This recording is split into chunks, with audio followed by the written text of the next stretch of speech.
So we're going to work on two of the leanest dough products. One is bagel, and then we're going to start an English muffin right after we get this mixed. So bagels, let's look at our main ingredients. We have high gluten flour.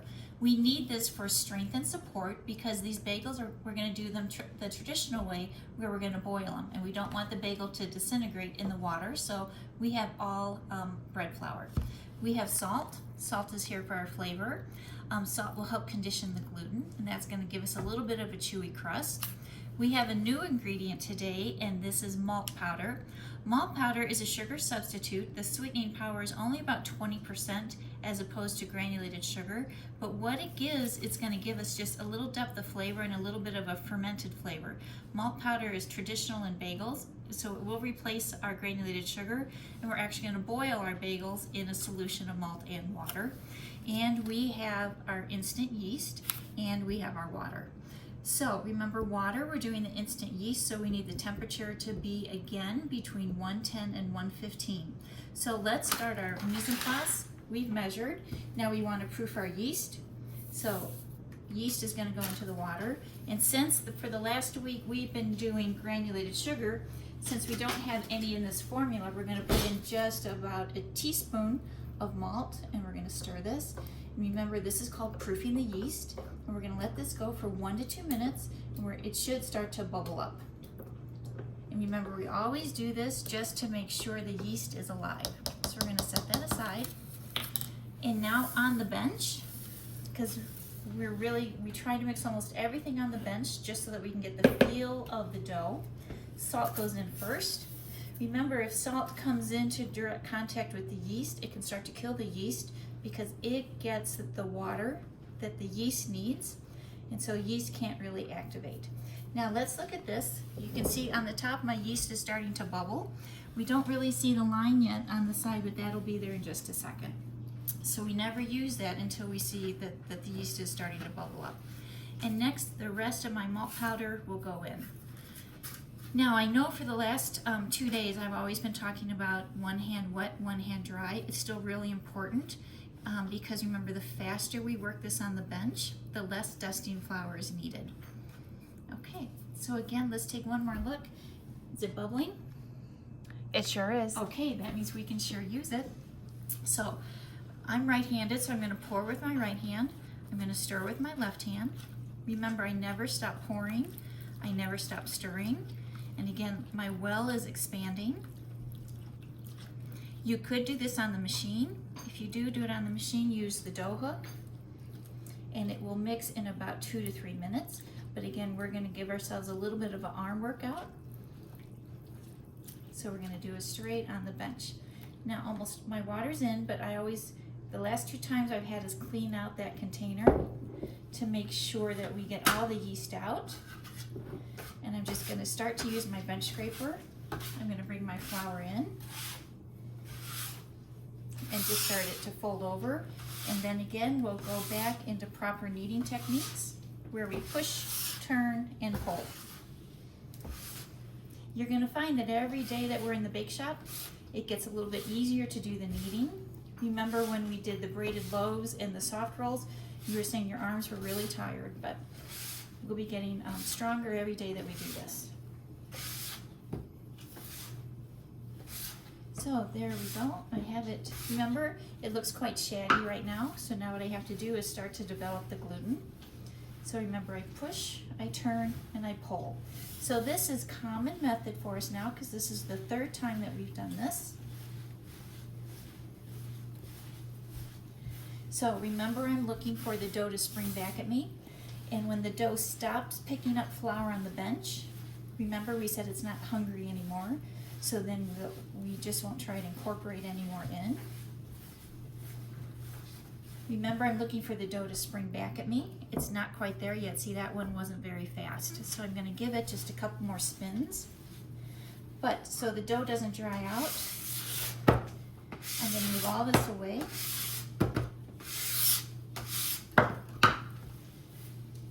And I'm just going to give this a quick 30 seconds. So that was 30 seconds. So let's take a peek. Look, my dough looks nice and smooth. I touch it. Look how quickly that's springing back. So everybody, this is ready for fermentation. let's remember fermentation is the first rising of the yeast. So we're just going to spray the bowl, put the dough in upside down, spin it so that the grease side is up. This is now going to go in the proofing box about 30 minutes. If you're doing this at home, it would take about an hour to 90 minutes. So while our bagels are proofing, I want to go ahead and get our boiling water ready. Now, in some instances, you could just put granulated sugar in the water because that will help reinvigorate the yeast and it will help start to set the gluten. But again, we want the most traditional. So we're going to use, again, the malt powder. So what I have 2 quarts of water in here. So it's 1 ounce per quart. But when you do this, what you want to do is always stir in the malt when the water's cold, because this is also a protein. So just like if you were to add flour into a hot stock and you're looking to make gravy, and if you put it in when it was, if you put the flour in when the gravy was hot, you would get lumps. So the same thing would happen here. So my water is cold, I put my malt in, and then I can bring this up to a simmer. So when we boil our bagels, they're actually going to be, the water's going to be just under the boiling point. And you'll notice when I come back to start to boil, I'm not going to use tongs, because if I were to, I have to flip my bagels over, and if I were to use a tong, I could pierce the bagel, and then all the water would go flooding on the inside, and my bagels would be quite heavy. So I'm just going to use a wire mesh or a spider, a metal spider, to just turn my bagels. So what I just wanted to show was, again, how we need to prep the water. So water's cold, malt goes in, and then we introduce heat and we bring it up to the simmer. Bagel dough. So you can see it's nicely risen, but remember, we always want to check it. We put our finger in and look, the hole is not filling up, so now I know fermentation is done. So after fermentation, remember, we have to punch our dough, and we're going to bring it out. Now what I want to show you is how to make a plain bagel, and then we'll do a variation of a chocolate chip bagel. Because day 2, you're going to get to make your own flavor bagels, but the only difference is any inclusion, that's your flavoring agent, would normally go in with the flour. So if I was going to do a cinnamon raisin, everything would go in. The only exception is chocolate chips, because the heat of the proofing box would actually melt the chocolate chips. So when we make a chocolate chip bagel, we actually, after fermentation, we'll actually take our chocolate chips and then we knead them in now. And someone I know who's recording this, it's her favorite, is a chocolate chip bagel. You mean me? That would be you, my dear. Yes, so I have my chocolate chips. I'm just going to start to knead these in. But then what I have to do before I scale and portion these is I have to let this rest for a couple minutes. So that's why I just want to get these chocolate chips in now. And again, if I put these in the initial step, the proofing box again is quite warm. So my chocolate chips would just melt, and then it would look like a marbleized chocolate dough. So here's my chocolate chips. So I'm just going to put this in the bowl and let that relax. Yes, I know people make fun of me that my containers are labeled. Now, the average bagel is 3 ounces. So this is punched, so I want to just go ahead and try to scale it 3 ounces. And then I'll show us a couple ways to make up.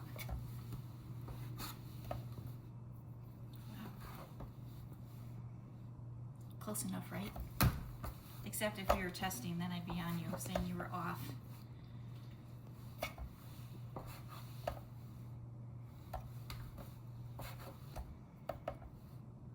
Oh, see, I'm getting better.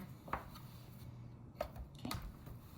Now, after we get scaling, remember when we scale, we want to go as quickly as possible because the dough is still rising. And then after scaling, we go to rounding. So I had a little bit left, so I'm going to put that in with my chocolate chip. So when we round our bagel, this is to do it the new modern way, almost like a machine was extruding it.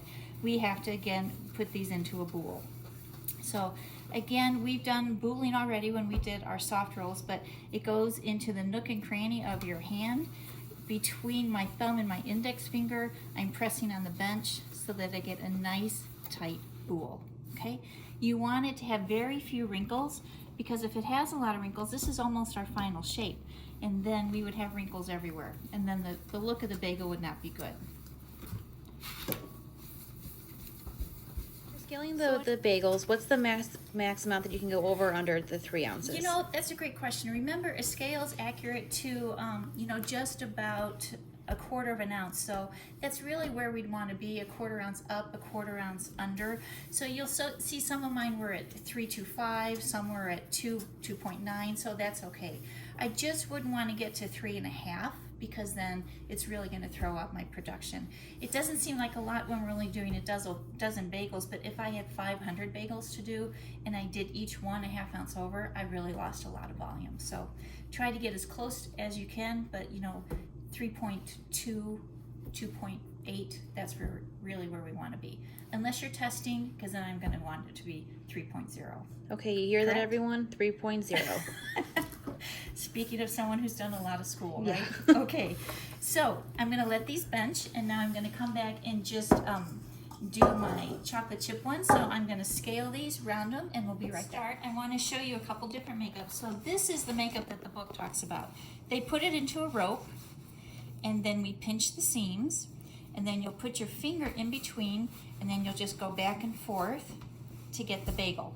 But look what happens. We get one side that's a little fatter than the other side. So this would take more time because I would have to walk my way around the bagel.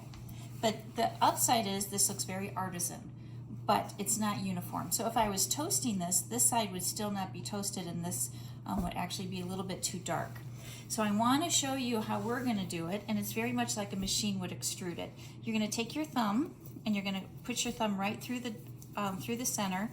Second thumb goes in, and you just walk it back and forth, and then look how even that is. What we want to do is we actually over-exaggerate the center hole.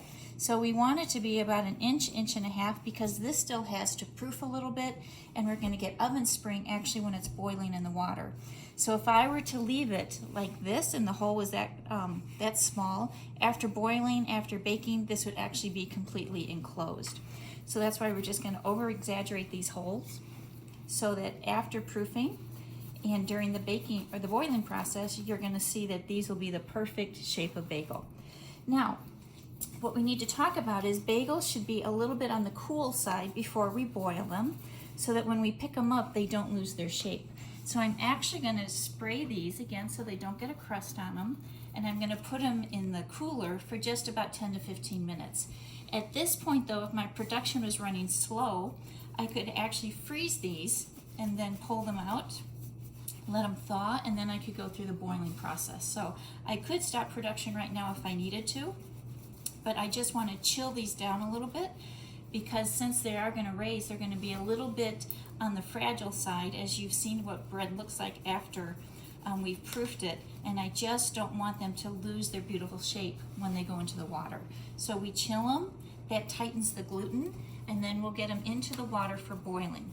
So I'm just going to finish these last couple makeups, get them into the cooler, and in about 15 to 20 minutes we're going to come back and start to boil these. Alright, so let's look at our bagels. If you can't see me, but when I touch this, it has a little bit of skin to it, and the bagels are actually cold. And let's look at my malt. You can see the malt kind of looks like weakly brewed tea, so that's what we're looking for, just the color of it. And again, that was 1 ounce per 2 quarts, 1 ounce of the malt. So I'm going to take my bagel. I want to lift it as gingerly as possible. I'm going to put it in upside down. I only want to boil, in my small pot, we're only going to do about 5 at a time. If we're in a big brazier, we could do 8 to 10 at a time. And I'm going to boil these just about 30 seconds, and then I'm going to flip, and we're going to go another 30 seconds. So what's happening right now, in this hot water, the water is now reactivating the yeast, because the yeast went a little bit dormant when it was in the fridge. So it makes it start to puff up. And what's also happening is that malt is actually permeating into the skin or the surface of the bagel, and that's how we get that chewy outer crust and we get the very tender interior. It's because of the malt and the boiling. So remember, if you don't have malt, you could use granulated sugar, but then you have to use about twice as much. So I would do 2 ounces per quart. And now, can you see what's happening here? Mm-hmm. You can see it's actually rising. So this is actually oven spring that's occurring in the water. So how long? That's been about 20 seconds. So you can see what I was talking about with the tunnels. The interior hole is kind of filling in a little bit. So now I'm just going to flip these. And you'll notice I'm using my wire mesh. I've had this thing probably 30 years. As long as I can remember. Well, you're not 30 yet, but yes, Not I've yet. had a long time, so maybe it's even longer. But look how beautiful these bagels look. I cannot wait. I know. Another 30 seconds, and then we're going to take them out. You'll notice I'm doing the plain bagels first, because if you look at my chocolate chip ones, I do have some chocolate chips on the surface. They're going to actually, some of them will melt when they're in this water, and it would turn my water into chocolate malt water. And I wouldn't want that getting into my normal bagels. Otherwise, it sounds pretty good. It does sound good in a normal sense, but if I had to do just a bunch of plain bagels, that wouldn't be so good. So I'm going to pull these out. These look beautiful. So look at the difference. You can see oven spring actually occurred when it was in the water. You can see I have some blistering on the skin. That's the water that permeated into the bagel. So whenever you look at a really nice authentic bagel, they always have the little bubbles on the surface. And now you know what that's from. That's from the boiling. So my water did its job. It made the yeast activate. And you can see it did start to absorb into the surface of the crust. So again, I'll have a chewy exterior and a nice tender interior. So again, I'm gonna do just 5 of them. And I'm gonna repeat this process, so 30 seconds on each side. And then we'll come back and we'll do our final garnish and we'll get them into the oven. So we've got them all boiled, and just so you don't think I was just making it up. You can see the chocolate lines in here. These are the last couple ones that were boiled, and you can see there was melting chocolate in the water. So that's why we always do the plain ones first, and then you could come back and boil your flavored ones. Now what we want to do is help promote one more time the chewy crust, but we want to give a beautiful shine to the bagel. So a wash, we're going to use actually the egg white wash. So far in class we've been doing just a whole egg wash because that promotes a tender crust. Now we want a chewy one. So I have in here about 3 egg whites and about a tablespoon of water. So I'm just going to take my bagel, rounded side gets dipped in, and then right into any toppings that you want. So this is going to be an everything bagel. Do you only do one side? You only do one side. So when you see them, when you get them in the store, sometimes there's a little bit underneath. It's because they've saved the parchment paper and they just lift the bagels and then they just keep putting a new batch on. That's why you see it sometimes on the bottom side of them. So I'm just going to do all of these, everything. And then the chocolate ones, these ones aren't going to get a topping, but in the class, if you're going to do the cinnamon crunch or the apple pie one, we would put, we could put streusel on the top. If we were going to do, that's a plain one.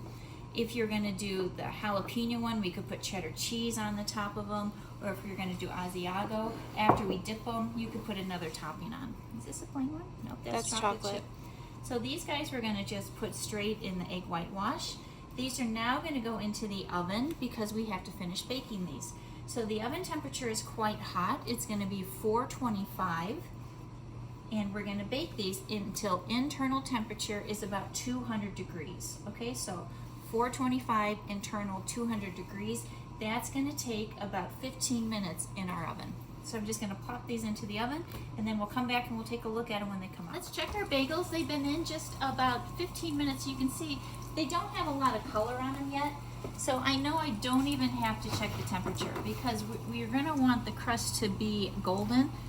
But can you hear that? It has a little bit of a tap to it. Mm-hmm. So these are gonna be beautiful. I just want a little bit more crust caramelization. So I'm gonna check these in about another 15 minutes.